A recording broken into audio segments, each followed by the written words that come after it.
Every night she told me the same story, but I finally understood why. When I got my first job in healthcare, I was assigned to care for Mrs. Eleanor, an older woman battling Alzheimer's. She could remember things from her youth like they had just happened, but her short-term memory would reset every day. It was like each new morning was a blank slate, but her mind clung tightly to a few old memories she cherished deeply. Every evening, my routine was the same. I'd help her with her medication, fluff her pillows, and ensure she was comfortable for the night. But just before bed, Mrs. Eleanor would always call me over and say, "Dear, let me tell you a story about a boy I once knew."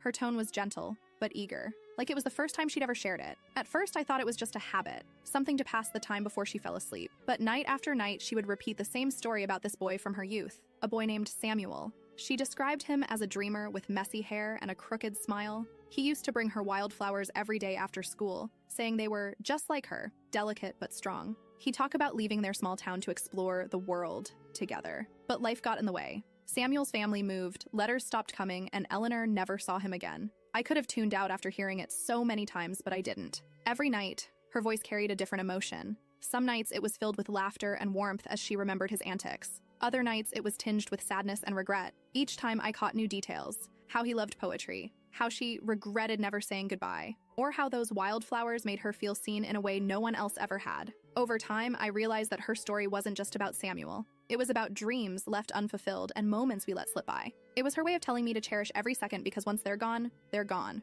One night, as I was tucking her in, she asked me, "Do you think Samuel still remembers me?" Her eyes were watery, searching mine for an answer. I didn't know if he did, but I said, "I think people like that, who make us feel alive, never truly forget us, just like you've never forgotten him." She smiled faintly, and for the first time in weeks, she didn't tell the story. Instead, she drifted off to sleep with a peaceful look on her face. That was the last night I saw her. Mrs. Eleanor passed away a few days later. Her family came to collect her belongings, and among them was an old shoebox filled with dried wildflowers and letters addressed to Samuel. He had written back all those years ago, but she never sent her replies. I'll never forget Mrs. Eleanor. Her story wasn't just hers. It became mine too. And every time I see wildflowers, I think of her, reminding me to hold on to the moments and people who matter most.